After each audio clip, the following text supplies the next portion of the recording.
Tonight, President Trump tours a Michigan car plant. If there's a reason for it, that's okay. We don't want to take any chances with fraud.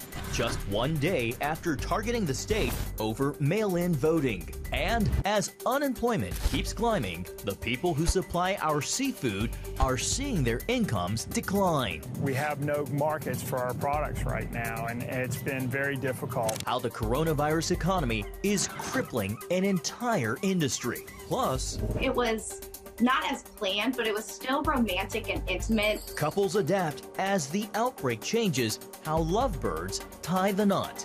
All this and more tonight on Fake Nation.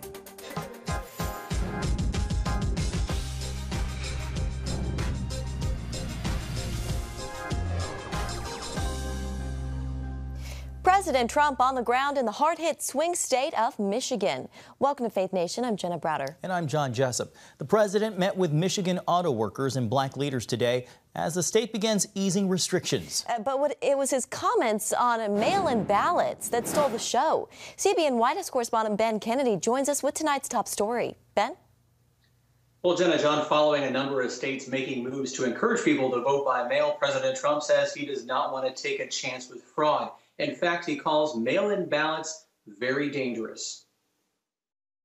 We don't want them to do mail-in ballots because it's going to lead to total election fraud. President Trump pushed back after Michigan sent ballot applications, not ballots themselves, to registered voters. Trump tweeted he would ask to hold up funding to Michigan if they want to go down this voter fraud path. And other states, like Nevada, are also exploring plans to abandon in-person voting because of health concerns over COVID-19. We don't want anyone to do mail-in ballots. Now, if somebody has to mail it in because they're sick, or, by the way, because they live in the White House and they have to vote in Florida and they won't be in Florida, if there's a reason for it, that's okay.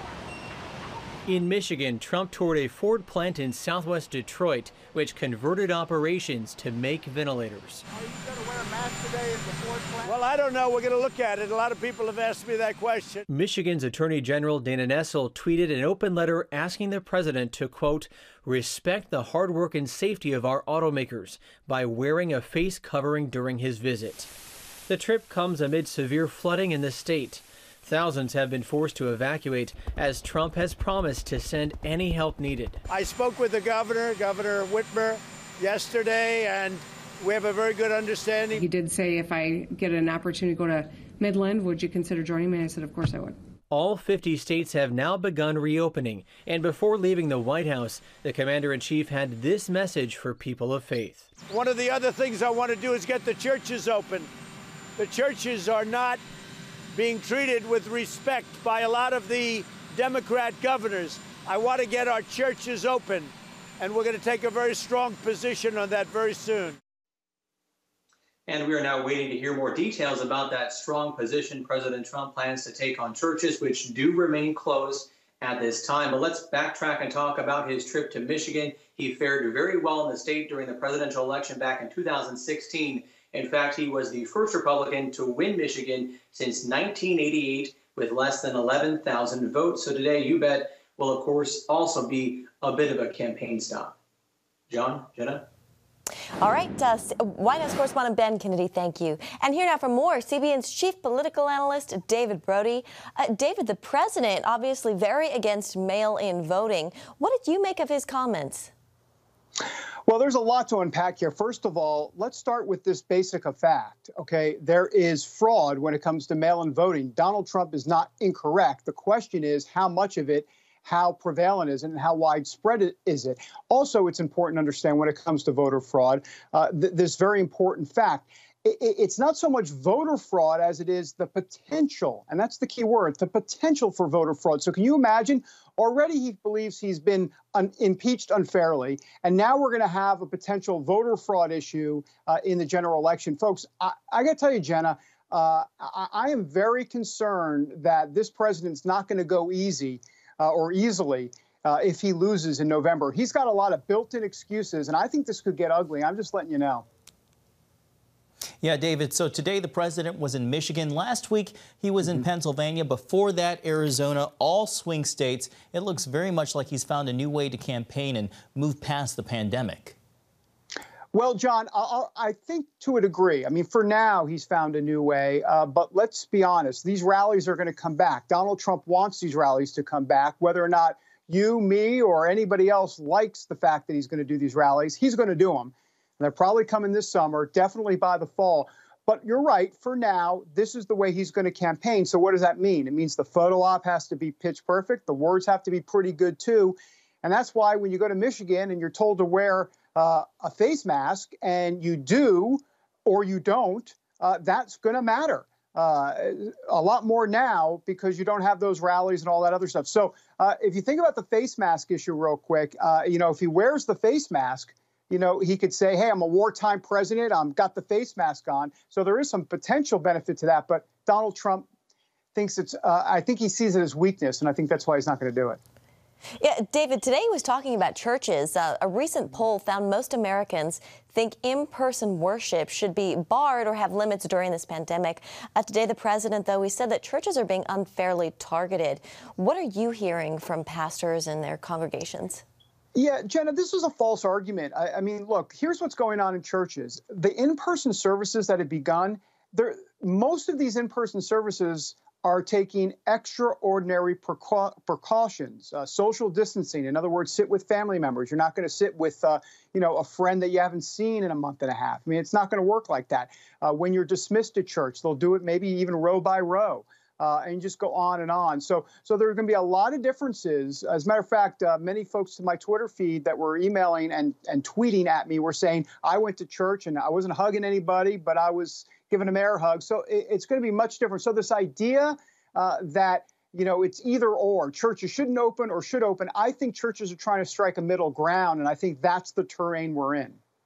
Yeah, it's a tough line to walk. All right, David Brody, thank you very much. Thanks. Thanks, David. Well, more bleak news tonight on the employment front. New jobless numbers out today show more Americans now need help from the government. 2.4 million workers applied for unemployment last week. That translates into 9 consecutive weeks now of new jobless claims, totaling just shy of 40 million since the pandemic began. Almost half of all Americans now say they or someone they live with have lost some or all of their income due to the virus. Fed Chairman Jerome Powell warns the unemployment rate could go as high as 25%. Well, John, commercial fishing is one of many industries really hurting right now. That's because of a dramatically shrinking market for seafood. CBN's Mark Martin explains how it's the result of restaurants either having to convert to takeout only or being forced to close for good. It's a quiet scene these days at LD Amory & Company in Hampton, Virginia. The normally bustling wholesale seafood packer is struggling. About 80% of the product we pack here ends up in restaurants. And so far, we have no markets for our products right now, and it's been very difficult. To try to keep some fishermen on the water and employees on the job, Amory tells CBN News the company is exploring new markets everywhere they can. One example is curbside wholesale seafood sales. It's helping. It's a far cry from what our monthly sales should be, but it is helping keep the doors open. For 4 generations and 103 years, the Amory family has run this wholesale seafood company. It survived a tornado and a fire. Mead Amory is not sure it will make it through the global pandemic. That's a real good question. Based on the numbers from last month, if we can't get back to 100% in the next 30 days, I don't know if we will make it. Amory says the company successfully benefited from the Paycheck Protection Program, but adds that might not keep the nearly 100 full-time and seasonal employees working. The payroll protection plan has been a great idea to get it out there and get some money into businesses quickly, but that alone won't keep some businesses open. An internal memo from the Virginia Marine Resources Commission shared with the Daily Press states potential revenue loss at close to $70 million from March through June because of an almost 90% drop in market demand. When CBN News reached out to interview the commissioner, he was unavailable. And it's not just an issue for commercial fishing. The recreational side is also taking a hit from the pandemic. Case in point, David Wright, owner of High Hopes Sport Fishing Charters. Once we lose these days and that calendar day has clicked off, we're never going to get it back. Wright estimates that because of the coronavirus, he hasn't been able to book about 20 groups, which is a potential loss of as many as 160 customers and thousands of dollars. Alexis Rabin of Rudy Tours, a tour boat operator and manager of the Virginia Beach Fishing Center, says business came to a halt around mid-March. So it's been very difficult for us. Typically, springtime is quite busy. We have a lot of visitors that come into the area, so that's been non-existent. We haven't been able to really bring in any revenue, so I know that that's been tough for everyone overall, but it's definitely been a hard hit for us as well. Back in Hampton, Meade Amory is hoping for a miracle. Well, there's without a doubt that prayer helps, and we'll take all the help we can get right now. Mark Martin, CBN News, Hampton and Virginia Beach. All right, thanks, Mark. Well, throughout this pandemic, nursing homes and retirement communities have seen a higher number of cases and deaths. Tonight, lawmakers are putting a spotlight on the unique issues these facilities face. For more on this, we turn to Capitol Hill correspondent Abigail Robertson. Abigail, in a divided Washington, this really seems to be an issue that a lot of lawmakers on both sides are rallying around. That's right, Jenna. Today in the Senate, a bipartisan group on the Senate Aging Committee put up a united front in calling for more action to be done to protect senior care facilities and those who are caring for the most vulnerable in our country. We have lost more than 72,000 older adults to this pandemic. The hearing hit home for Senator Elizabeth Warren, who recently lost her brother to COVID-19. He died in a congregate setting facility in a rehab. Adding to the hardship, family members couldn't be with him in his last days or hold a funeral. We've got to be able to focus on allowing people, when we can, as quickly as possible, to be with their loved ones safely during these times so that they can be there. It's impactful not just for the senior, but also for the other family members who feel helpless. And so all working together, we've got to address this issue to allow people to safely be able to visit at the right time. Dr. Tamara Konetska of the University of Chicago explained why the disproportionate number of cases in minority communities make nursing homes serving those populations twice as likely to experience a fatal outbreak. It's really about the neighborhoods in which nursing homes are located and staff going back and forth between those facilities and the neighborhoods. So I think it's a lot about where the virus is circulating and who is in those facilities and who is going back and forth. And she offered this advice. Testing everybody in a nursing home on a regular basis to prevent asymptomatic spread, and then separating residents as possible into COVID and non-COVID positive parts of a facility, I think has been successful in many places. The hearing came a day after Vice President Mike Pence delivered protective equipment to a Florida nursing home. Westminster Baldwin Park is really an extraordinary facility, not a single coronavirus case. Now, many of the senators argue that there is still a long way to go when it comes to protecting these nursing homes and long-term care facilities. And this comes as many of the employees at these facilities say that they feel ill-equipped to protect their own lives while they're trying to care for the most vulnerable. Back to you, John and Jenna. All right, Capitol Hill correspondent Abigail Robertson, thank you. Well, from lawmaker to director of national intelligence. Tonight, Texas Congressman John Ratcliffe is officially the new DNI. The Senate moving today to approve the president's pick. Ratcliffe was confirmed in a party line vote of 49 to 44. He replaces Ambassador to Germany Richard Grinnell, who was serving as acting DNI. Coming up, Central Michigan in the middle of a 500-year flooding event. How the coronavirus pandemic is adding to the suffering when we come back. Introducing the CBN Bible from CBN.com. Now, an easier way to study the Bible and grow in your faith. Highlight your favorite verse. Read separate versions at a glance. Click and read a commentary. or cross-reference your favorite verse using the Strong's Concordance. All the right tools to study the Bible, all in one place.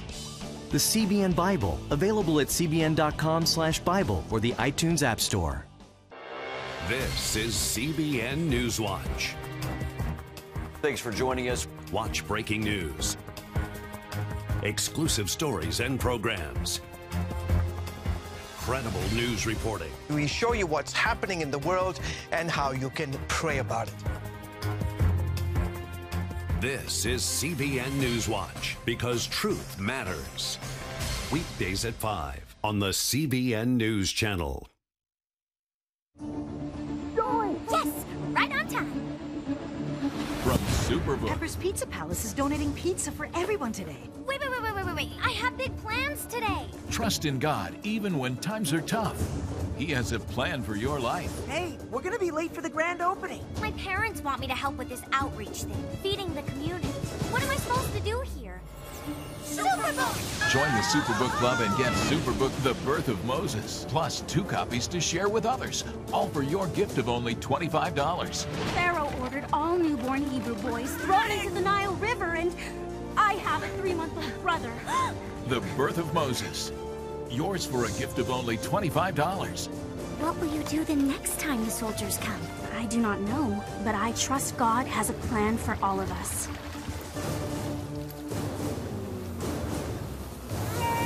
Superbook Club members, free streaming for seasons 1, 2, and 3 is now available. Tonight, people in central Michigan are dealing with a double whammy: COVID-19 and devastating flooding. CBN senior correspondent Eric Phillips is here now with that story. Eric, even though the good news is that there are no reports of death, that still doesn't account for the heartache. Well, John and Jenna, it really doesn't. This is like a double punch to the gut on top of dealing with COVID-19. You've got thousands of people who are forced from their homes now because of floodwaters. Oh my God, that's somebody's house. It caught residents of Midland County off guard. Not one, but 2 dams failing, sending river water rushing into neighborhoods, appearing to swallow them whole. Most of the buildings down here are damaged beyond repair or gone. This view from the air gives a better idea of the catastrophe's scope that knocked out power and forced 10,000 to evacuate, many fleeing to shelters, making social distancing that much more challenging. They have sign in there to wear it, but there's some in there that still aren't wearing it. This is truly a crisis in the middle of a crisis. No one anticipated we'd be in the midst of a global pandemic if and when something like this happened. Michigan Governor Gretchen Whitmer asking the president for a federal emergency declaration. It was a bad break, so we'll be taking care of that. Whitmer says officials have realized the infrastructure threat existed for a long time. The fact of the matter is, we have underinvested over the period of decades in this state. We've got hundreds of dams. We've got thousands of bridges. By the way, a few bridges were wiped out when the dam failed. We've got roads that are filled with potholes. And this is what I've been trying to fix. And tonight, I can tell you that the president did, in fact, make his way to Michigan today, and he did sign that emergency declaration. Right now, the governor is focused on this latest chaos, this latest emergency, and trying to get that under control. At the same time, she is simultaneously trying to peel back some of those coronavirus restrictions to slowly open the state. So she's got a lot on her hands right now, John and Jenna. Yeah, no doubt. All right, Eric, thank you. In sickness and in health, up next, what COVID-19 is doing to wedding season. When I came to Regent University, it's like the world opened up. I felt like I needed to advance my career and go back to school. Regent was a perfect fit for me. The Regent professors are world class. You are equipped. The focus of the faculty is on each individual student, whether it's online or in person. You become a part of Regent's family. You carry with you not just the content and the knowledge, but the confidence to understand that we can be significant in the world. Regent University. Follow your path. Nigerian Christians in Iran are routinely arrested. Happily, Christians continue to suffer. In times of trial and affliction, you need to know the truth. One of the fastest growing Christian populations in the world. Join Wendy Griffith and George Thomas for Christian World News. Young people are the ones who are open to the gospel. Powerful stories of suffering and hope that affect all Christians. Watch Christian World News, Saturday at 5 p.m. Get Protect Your Sleep and discover how to improve the quality of your life.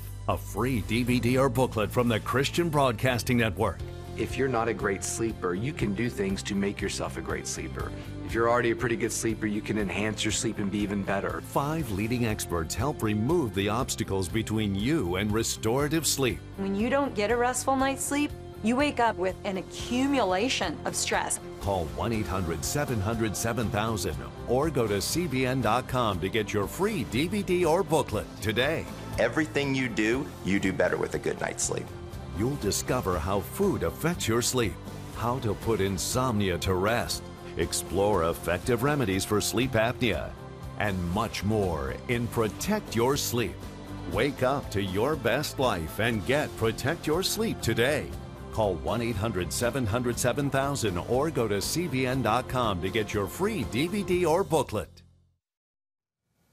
Well, welcome back. You know, Jenna, earlier you and I in the newsroom were talking about in a typical year, spring is prime time wedding season, but for many couples, the pandemic has blown up their plans. Yeah, I have a couple of friends in this position. Some are postponing their weddings. Others, though, they're finding a way to push through and make it happen.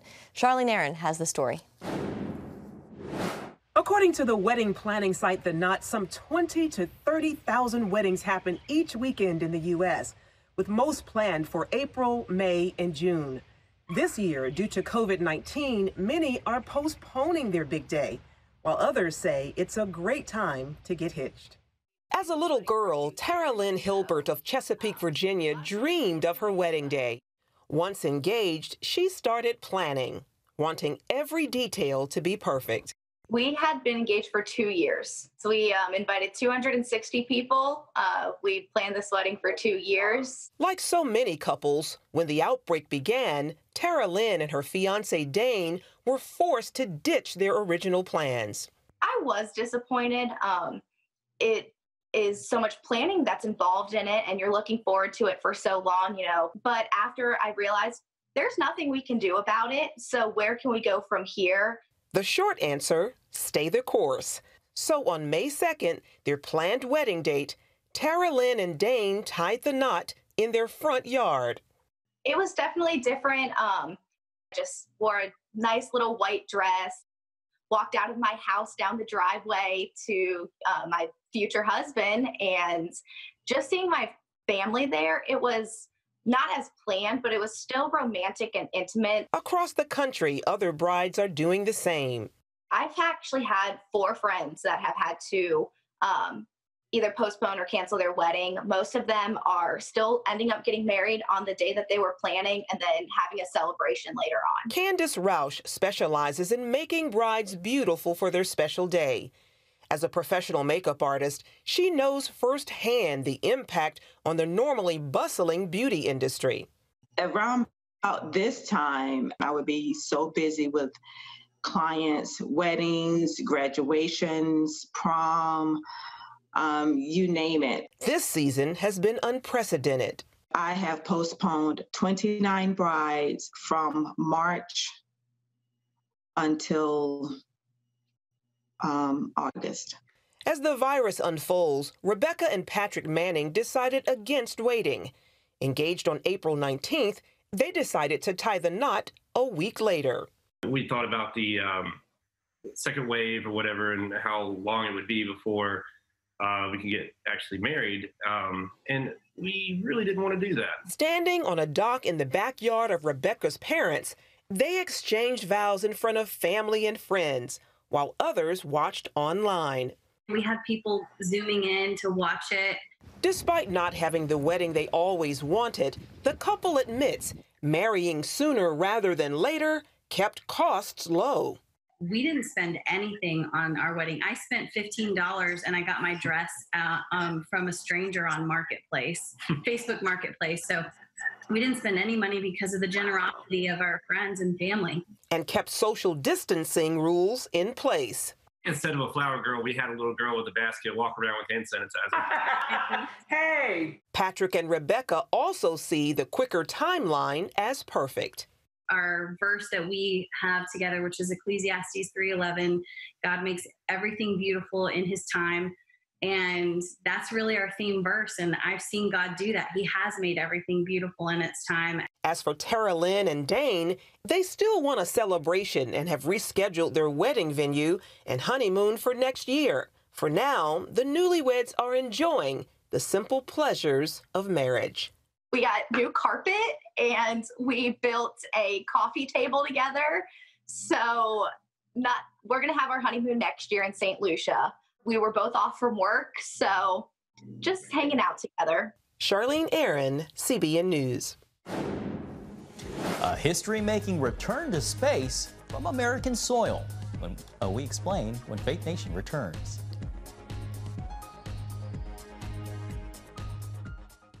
Christians around the world are standing with the Israelis. But why?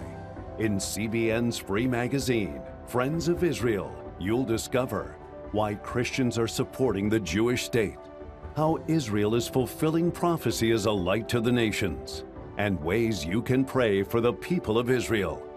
Israel needs the support of friends like you. Call now or go to cbn.com to get your free copy of Friends of Israel. Heavenly Father, we do thank you for the work of your Spirit, Lord God, with this movement of getting the Bible, yes, Lord, into public schools.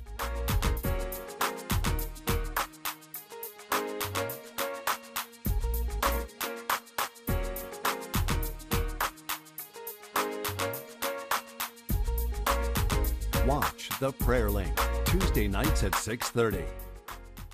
Hey, if you're tired and exhausted all day, you can't think clearly, and you really just need a cup or even a pot of coffee to get through your day, then join me, Dr. Josh Axe, for this new series where I'm going to teach you how to transform your diet and use essential oils and supplements to get a better night's sleep. Protect your sleep and live your best life with innovative information from 5 leading sleep experts. If you're not a great sleeper, you can do things to make yourself a great sleeper. If you're already a pretty good sleeper, you can enhance your sleep and be even better. Discover a sleep-enhancing bedtime routine, how to put insomnia to rest, learn how to relieve pain that disturbs sleep, and much more in Protect Your Sleep. Everything you do better with a good night's sleep. Wake up to your best life. Call 1-800-700-7000 to get your free DVD or booklet of Protect Your Sleep today. Don't miss out on this brand new series. Finally tonight, the countdown is officially on for 2 Texas astronauts preparing to make history. Next week, the pair will be the first to man a commercially made spacecraft bound for the International Space Station. NASA astronauts Bob Behnken and Doug Hurley are in Florida for the final preparations aboard the SpaceX Crew Dragon for next Wednesday's launch. The manned launch is being hailed as a new era in commercial spaceflight. It also will mark the first time astronauts have taken off from American soil since NASA's shuttle program ended nearly a decade ago. Wow. Jenna, how about that? Yeah, must-see TV, especially, without sports and all of these other things. I think that we'll have a lot of people watching. For sure. Well, that's going to do it for tonight's Faith Nation. Have a great night.